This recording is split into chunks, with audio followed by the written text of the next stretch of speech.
नमो अरहंताणम नमो अरहंताणम नमो अरहंताणम। तो मैं प्राण शक्ति के विकास की चर्चा कर रहा हूं कि प्राण शक्ति का विकास 3 धाराओं में चले, शरीर की शक्ति, वाणी की शक्ति और मन की शक्ति।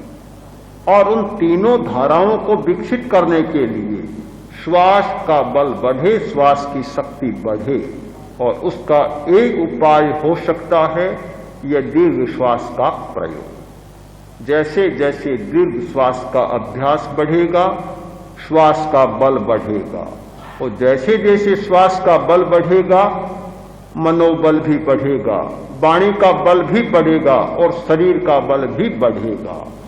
और ये बल बढ़ेगा तो शिक्षा का एक नया आयाम खुलेगा। विद्यार्थी के जीवन में एक नई दिशा उद्घाटित होगी कि वह विद्यार्थी केवल बौद्धिक विकास वाला विद्यार्थी नहीं होगा।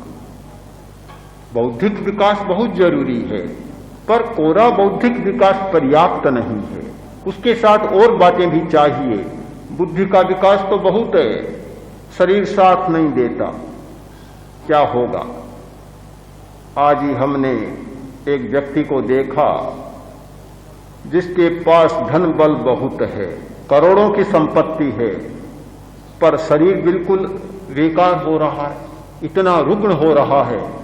मैंने अपने सहवर्ती मुनि से कहा कि इतना धन, करोड़ों की संपदा, पर यह तो निरंतर दुख का अनुभव कर रहा है, किसके कारण? एक बात से हमारा जीवन कभी परिपूर्ण नहीं होता। हमें समग्रता, टोटलिटी चाहिए। समग्रता के बिना कोई काम बनता नहीं है। तो जहां बौद्धिक विकास की बात बहुत अच्छी है, किंतु उसके साथ साथ शरीर बल, वचन बल और मनोबल का भी विकास होना चाहिए। और उसके विकास की पहली प्रक्रिया, उसके विकास का पहला सूत्र है श्वास बल के विकास, और श्वास बल के विकास का पहला सूत्र है दीर्घ श्वास का प्रयोग। देखिए, बात यह है कि हर बात को देश काल के संदर्भ में समझना चाहिए। पुराने जमाने में योग की बात जंगलों में चलती थी, जंगलों में, और योगी होना उसी के लिए संभव माना जाता था कि जो घरवार को छोड़ दे, जंगल में चला जाए। आज इतनी स्थितियां बदल गई कि आज हमारा चिंतन यह हो गया कि हर आदमी को योगी होना चाहिए एक सीमा तक। इसका कारण कि आपने कोटली अर्थशास्त्र देखा हो तो उसमें बताया है महामंत्री चाणक्य ने कि राजा को जितेंद्रिय और संयमी होना चाहिए।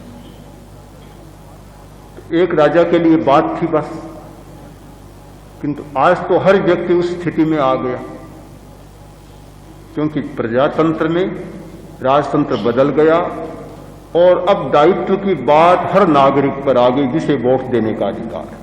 हर व्यक्ति पर वह दायित्व की बात आ गई। तो मैं इस भाषा में सोचता हूं कि आज हर नागरिक को संयमी होना चाहिए।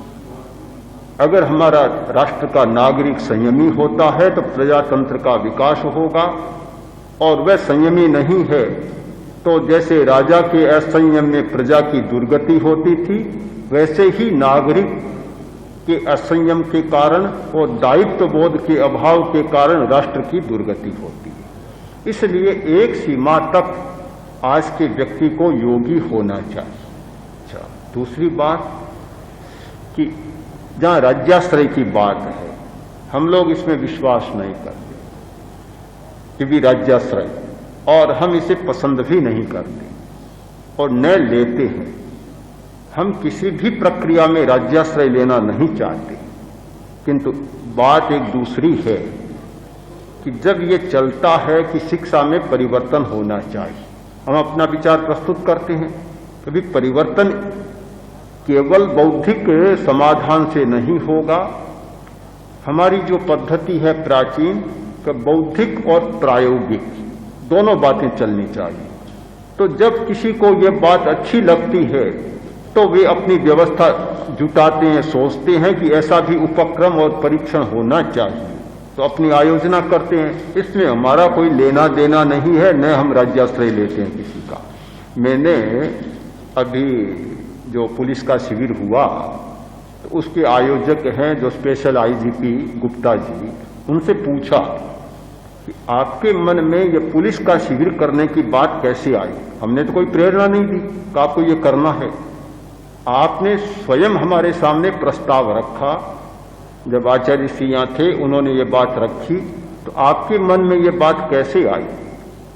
तो उन्होंने ये बात रखी कि मैं अनेक वर्षों से सोच रहा था कि हमारी ट्रेनिंग के साथ कुछ और भी बातें जुड़नी चाहिए, जिससे कि पुलिस में केवल दंड का अनुशासन नहीं, हृदय का अनुशासन भी आ सके। और जब यह प्रणाली हमारे सामने आई, हमें अच्छी लगी, तो हमने शिविर का प्रस्ताव रख दिया। अब मैं नहीं मानता कि उसमें कोई राज्याश्रय की बात है। उन्होंने प्रस्ताव रखा और हम जानते हैं तो बता सकते हैं, अभी ये प्रक्रिया है, अगर आप चाहें तो करें।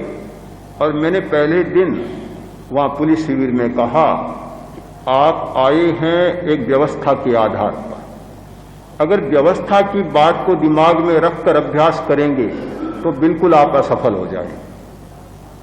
व्यवस्था के साथ आना एक बात है और प्रयोग करना बिल्कुल दूसरी बात है।